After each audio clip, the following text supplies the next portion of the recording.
Bismillah. Écoutez, Julie, pour hier soir, la jeune femme leva les yeux du journal qu'elle avait déplié sur le bureau du giteur et regarda Jack. Débraillé, hirsute, les vêtements froissés, il avait l'air épuisé. Je n'ai pas fermé l'œil de la nuit, dit-il en prenant un siège pour s'asseoir de l'autre côté de la table. Julie eut un petit sourire ironique. Elle s'apprêtait à lui répondre que ses frasques nocturnes ne l'intéressaient pas quand il poursuivit. Un ami m'a téléphoné après votre départ. Il est fou d'inquiétude. Son bébé a été enlevé hier en fin d'après-midi. Mais qui peut vouloir enlever un bébé s'exclama la jeune femme effarée. Sa nurse, la mère de l'enfant, venait de l'engager et pendant qu'elle téléphonait dans la pièce à côté pour vérifier les références de la femme, celle-ci a emmené le bébé dans sa poussette. Tout ce qu'on sait avec certitude, c'est que la poussette correspond à un vieux modèle et qu'elle est blanche. On a trop peu d'éléments pour avoir vraiment une chance de le retrouver, ajouta le détective en passant nerveusement une main dans ses cheveux ébouriffés.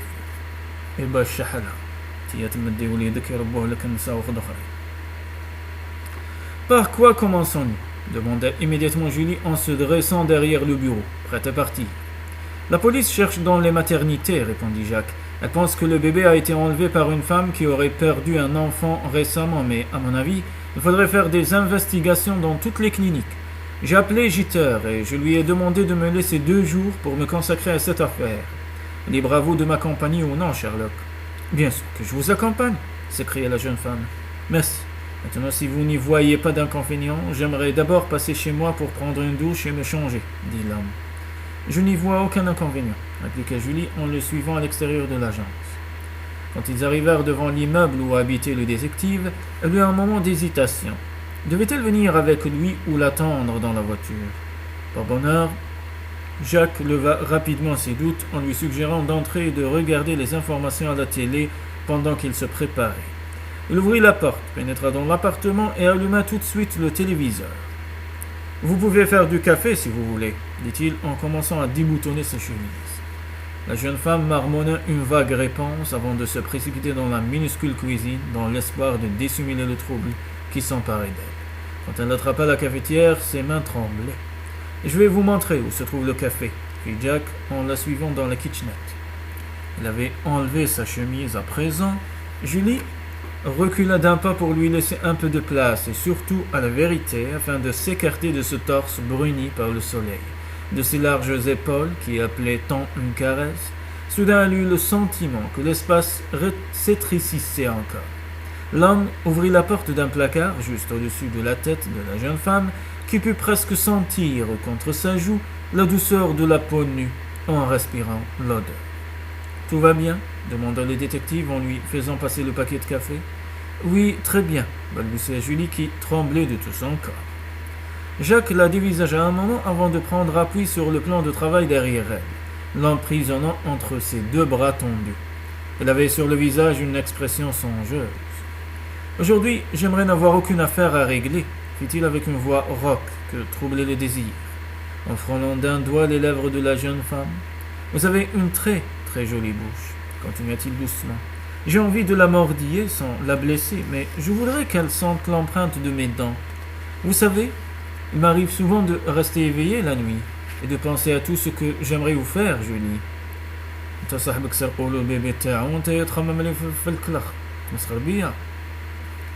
La voix sourde de l'homme pénétrait au creux de l'oreille de la jeune femme. Son souffle chaud la faisait frissonner.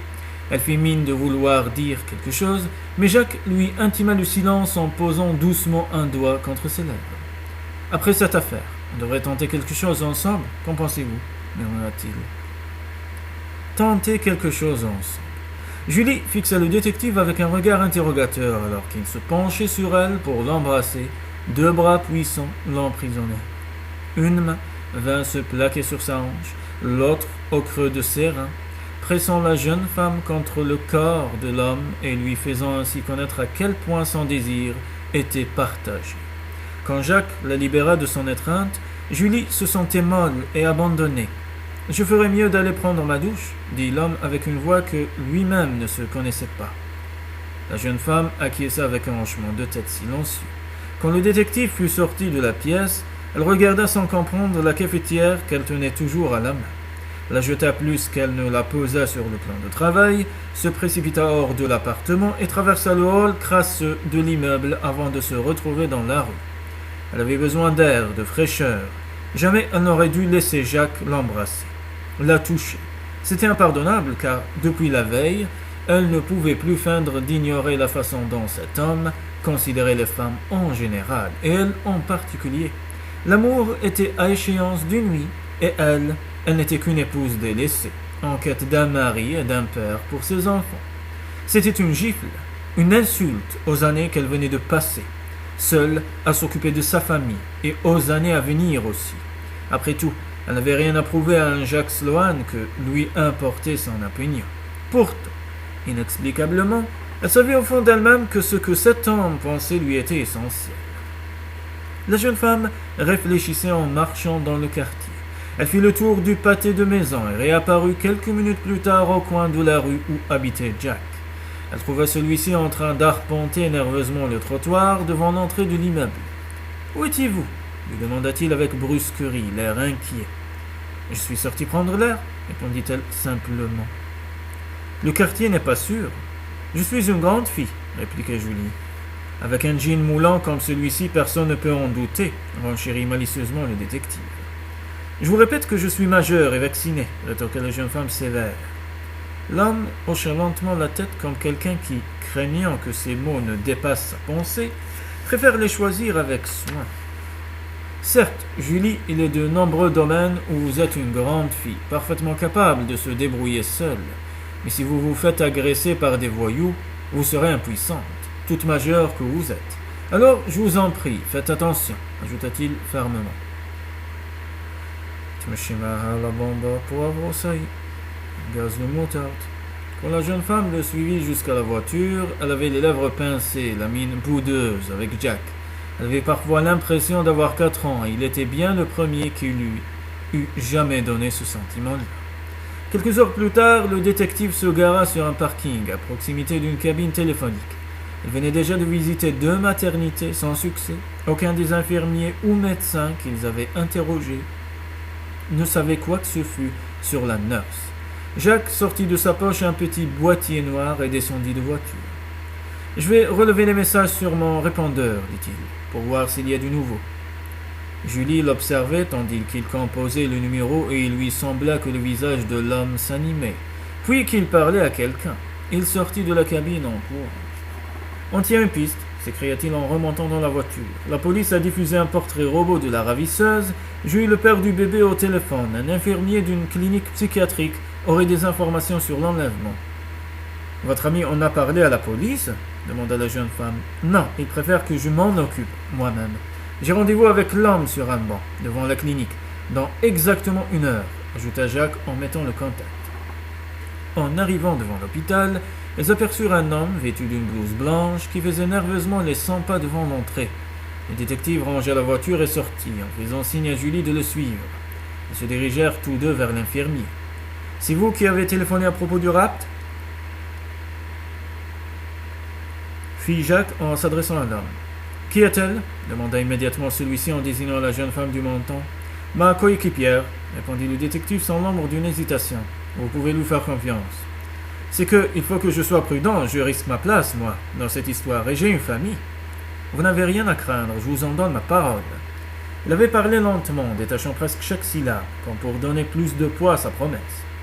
Julie le regardait attentivement. À l'évidence, il misait sur la confiance, refusait de brusquer le témoin et désirait au contraire le tranquilliser en lui offrant l'image d'un interlocuteur calme, fiable et pondéré. Il semblait avoir une maîtrise de la situation qu'aucun sursaut émotif ne pouvait entamer. La jeune femme elle-même s'en sentait rassurée alors que pourtant son cœur battait à tout rompre et que les paumes de ses mains devenaient moites de transpiration. L'infirmier fit discrètement glisser à Jack un bout de papier froissé. « J'ai vu le portrait robot à la télé, » dit l'homme. « Cette femme a fait un séjour à la clinique l'an dernier. Elle clamait partout qu'elle était enceinte, en faisant tâter son ventre à tous ceux qui passaient. Son idée fixe, c'était de leur montrer que le bébé lui donnait des coups de pied. »« Elle avait perdu son enfant ?» demanda très doucement Julie. « Vous m'avez mal compris, mademoiselle. Elle n'était pas enceinte, elle faisait une grossesse nerveuse. »« C'est son nom et son adresse ?»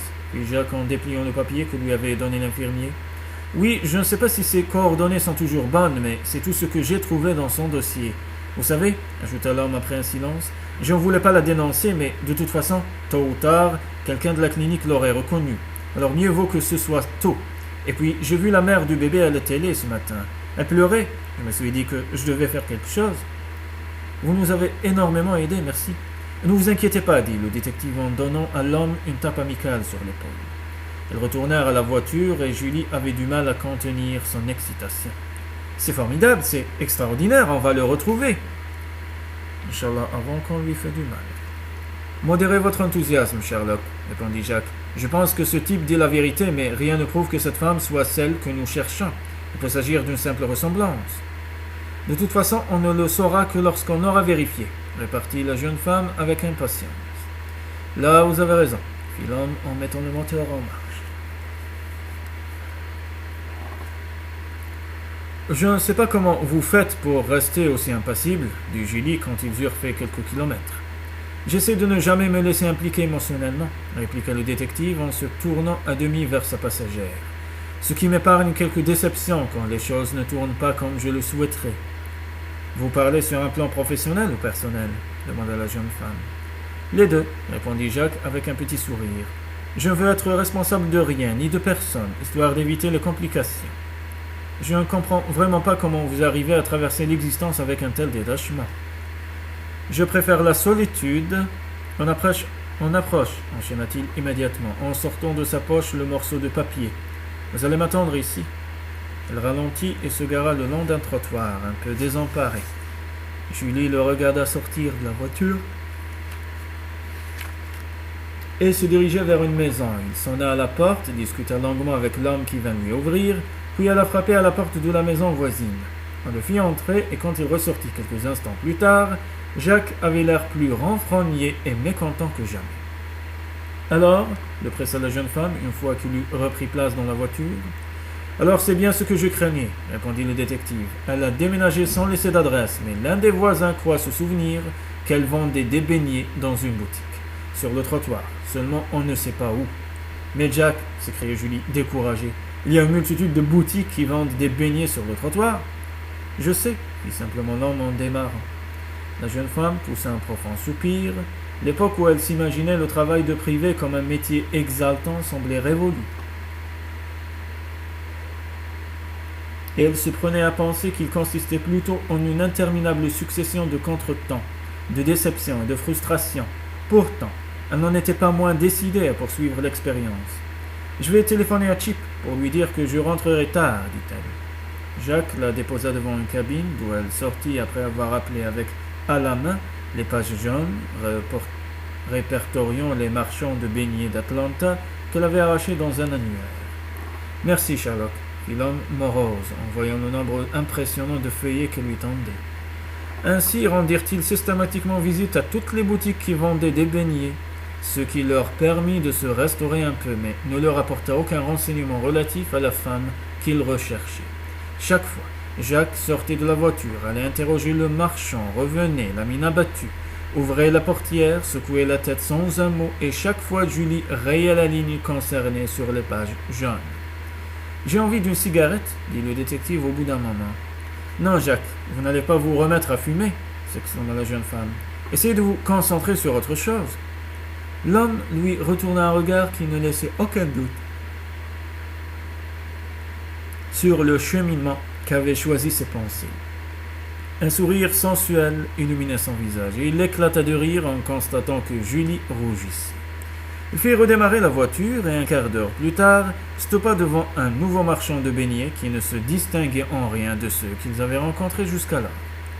L'air las, Jacques partit attendre le patron de la boutique derrière son comptoir. La jeune femme les vit s'entretenir longuement. Le détective sortit le portrait-robot qu'il s'était procuré pour le montrer à l'homme, puis tous deux disparurent dans l'arrière-boutique. Bien. Quand il réapparut, Jacques souriait. Il se précipita dans la voiture, saisit Julie entre ses bras et lui donna un profond baiser. Eh bien, il ne l'avait pas accoutumé à de tels transports d'allégresse, et lorsqu'il s'écarta, la jeune femme le dévisageait avec perplexité. On la tient, s'écria-t-il, on la tient. Le patron l'a reconnue et m'a donné l'adresse de sa mère. Et qu'est-ce qui vous fait dire que la mère habite toujours à cette adresse demanda Julie, que l'expérience rendait plus méfiante. Je lui ai téléphoné, répondit l'homme. Je lui ai dit que je voulais lui vendre de la peinture pour sa maison, ajouta-t-il en riant. Pardonnez-moi, vous allez penser que ça frise l'obsession, mais c'est tout ce qui m'est venu à l'esprit quand elle a décroché. Et je vais même vous dire mieux, je jurerais avoir entendu un bébé pleurer dans la pièce. Génial, s'exclama la jeune femme, qui retrouvait son enthousiasme. Du calme, Sherlock. Il arrive parfois qu'on entende ce qu'on veut entendre, et puis il y a 2 autres commandements que l'on apprend dans ce métier. Ne nourrir que des espoirs raisonnables et ne jamais penser que les choses sont simples. Peu après, Jacques tournait dans une sombre ruelle où il arrêta la voiture. C'est là, fit-il en désignant une petite bicoque délabrée qu'entourait un jardin. Regardez, ajouta-t-il là, sous les arbres, une capote blanche, on dirait une vieille voiture d'enfant. Oui, c'en est une, s'écria Julie. Et maintenant, qu'est-ce qu'on fait demanda-t-elle en baissant instinctivement la voix. Moi, je reste ici pour surveiller la maison, dit le détective, et vous allez appeler les flics. Il faut fêter ça, déclara Jack en survolant du regard les nombreux véhicules de police qui encombraient encore la route. Le bébé était sain et sauf, mais on l'avait tout de même transporté à l'hôpital où l'attendaient ses parents. La femme qui avait commis le rapt avait été emmenée depuis longtemps. Pourtant, les journalistes commençaient seulement à partir. Ils avaient interrogé Jack et Julie pendant 2 heures. Je n'arrive pas à y croire, ne cessait de répéter la jeune femme. On a retrouvé le bébé et en plus, on va passer aux informations. On va voir tout ça au journal de 11 heures, dit l'homme en montant dans la voiture. J'ai une bouteille de champagne au frigo. Une fois arrivé chez Jack, Julie bondit sur le téléphone pour appeler Chip et lui dire de regarder les informations. Je rentre dans un petit moment, lui dit-elle, avant de raccrocher, alors que le détective lui tendait un bol. Quand avez-vous bu du champagne dans un bol pour la dernière fois, Julie Rogers lui demanda-t-il en souriant. La jeune femme lui retourna son sourire et but une gorgée de champagne. Jacques, vite s'écria-t-elle soudain en regardant le poste.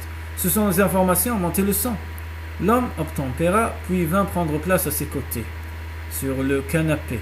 L'énoncé des nouvelles excita tant Julie que, sans s'en apercevoir, elle agrippait Jack par la manche. « Vous avez entendu » fit-elle à la fin du flash. « Les parents du bébé ont parlé de miracle. »« J'ai entendu » répondit l'homme sobrement avant de se lever pour aller éteindre le poste. « Pourquoi faites-vous ça ?»« Parce que maintenant, je voudrais qu'on pense un peu à nous. »« Aïe, aïe. »« À nous ?» répéta mécaniquement la jeune femme. « Souvenez-vous, je vous ai dit ce matin que j'aimerais qu'on fasse quelque chose ensemble. Une fois cette affaire terminée, eh bien, elle est terminée. » Julie dévisagea longuement le détective. « Je pourrais avoir encore un peu de champagne ?» demanda-t-elle enfin avec une voix étranglée.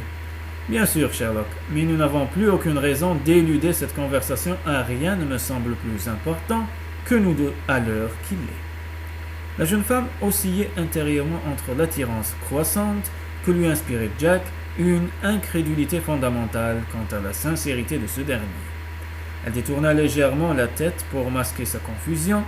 L'homme lui saisit le menton et ramena vers lui son visage, plongeant dans le sien son regard, avant de lui embrasser tendrement le bout du nez. « Refaites cette petite chose avec votre fossette, dit-il. « Pardon ? Oui, souriez. Quand vous souriez, vous avez un petit creux au coin de la joue gauche. » Julie eut un sourire contraint. Jacques se pencha vers elle et embrassa cette fossette, puis, comme la jeune femme fermait les yeux, chaque paupière.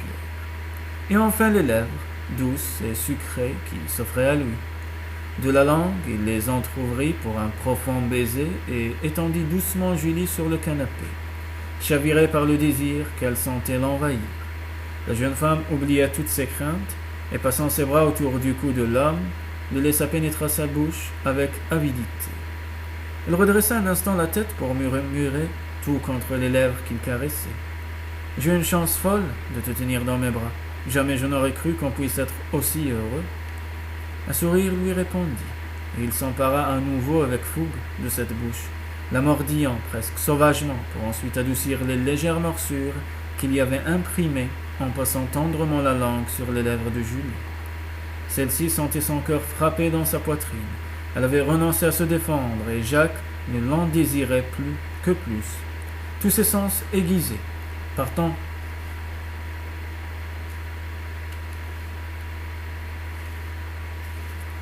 d'abandon et de confiance, il la voulait nue entre ses bras. Il voulait sentir contre sa peau la douceur satinée des seins de la jeune femme, se livrer à elle dans une union sans fin. Peu à peu, Julie perdit tout contrôle et resserra encore son étreinte contre le torse de l'homme, tentant de plaquer au sien, au plus près, ce corps que le désir laissait sans repos. Ses mains glissèrent sur les larges épaules de Jack, puis le long de son dos, cherchant dans un tâtonnante reconnaissance chacun des muscles dont elle s'était prise à rêver si souvent. L'unique pensée qui lui occupait encore l'esprit était une confession. Il lui fallait s'avouer à présent que, depuis leur toute première rencontre, elle avait attendu, souhaité, appelé ce moment-là. Julie essaya bien, dans un effort désespéré, de faire revenir en elle un sursaut de conscience de cette raison d'ordinaire infaillible, qui lui disait que Jack avait une imprudence, une légèreté qui s'opposait à sa propre nature, policée et raisonnable. Le désir, la sensualité, les caresses tenaient sa logique en échec. Elle s'abandonnait à cet homme dont le regard ne quittait pas le sien, tandis qu'il déboutonnait son chemisier. Dans les yeux de la jeune femme, il ne lisait aucune réprobation. Non seulement elle consentait, mais elle l'invitait même, guidant sa tête par une douce pression, à venir embrasser chacun des endroits qu'il dénudait peu à peu, langoureusement. Avant de dégrafer le soutien-gorge, il mordilla par ses ajours délicats les pointes de sein que le désir faisait saillir sous la dentelle. Jacques commença à faire descendre la fermeture éclair du jean de la jeune femme, et celle-ci se raidit dans la lutte ultime qui se jouait en elle entre raison et émotion. Mais entre les bras de cet homme, elle se sentait à sa place, et avait la sensation d'être revenue à un endroit qu'elle connaissait depuis toujours, qui devait exister en elle, mais dont elle ignorait jusque-là si elle le trouverait jamais. C'était comme rentrer chez soi après un long voyage, comme si leurs deux corps avaient été conçus l'un pour l'autre, telles les pièces d'un puzzle humain. Julie se souleva pour que Jack pût faire glisser son jean et découvrir ses jambes. « Tu es superbe » fit-il dans un souffle, alors qu'il roulait doucement le slip de la jeune femme jusqu'à ses chevilles. Elle dut se contraindre à un effort de volonté surhumain pour résister à l'envie de se cacher pudiquement, alors que l'homme détaillait avec adoration chaque parcelle du corps qui, inerte, s'offrait à lui. Julie avait les jambes longues et finement galbées sous un léger hâle, une main glissait entre ses cuisses, entr'ouvertes pour effleurer la peau, si douce à cet endroit, puis elle forma une coupe, protégeant la soie des boucles noires, alors que les doigts trouvaient leur chemin dans la volupté de nouveaux et délicieux mystères. Tendrement, Jack caressa le lieu précis du désir qui enveloppait la jeune femme. Elle se dégagea ensuite avec douceur, ôta ses vêtements, et quand son corps vint se plaquer à nouveau contre celui de Julie, celle-ci sentit que l'homme partageait l'attente qui la consumait et l'accueillit avec ivresse. La jeune femme plaça ses mains sur les hanches de Jack pour accompagner son mouvement et ferma les yeux en gémissant, comme une délicieuse chaleur inondait son ventre et ses cuisses. Un souffle chaud lui pénétrait l'oreille, qui murmura son prénom, et dans un ultime sursaut, l'homme s'abandonna à son tour. Il ouvrit les yeux quelque temps après et vit Julie confortablement assoupie au creux de son bras. Elle hésita à la réveiller, mais il était tard déjà. « Plus tard que tu ne crois, Jack, » fut une voix dans sa tête. « Tu lui as fait l'amour et à présent il va falloir prendre la responsabilité de ton désir. Et maintenant, comment vas-tu faire pour travailler avec elle ? Pourquoi avait-il pris le risque de tomber amoureux ? Oh, de tomber amoureux ! Eh bien, lui qui refusait obstinément toute dépendance. La réponse était entre ses bras, dans l'abandon presque enfantin de la jeune femme endormie contre lui. Et il savait que plus jamais il ne souhaiterait se débarrasser d'elle. Il ne voulait pas la perdre, jamais. jamais تقول نكونترولي روحي وما نطومبيش امورو. كي الحب يخبط في بابك هو اللي يتحكم فيك، مش انت اللي تتحكم في نفسك.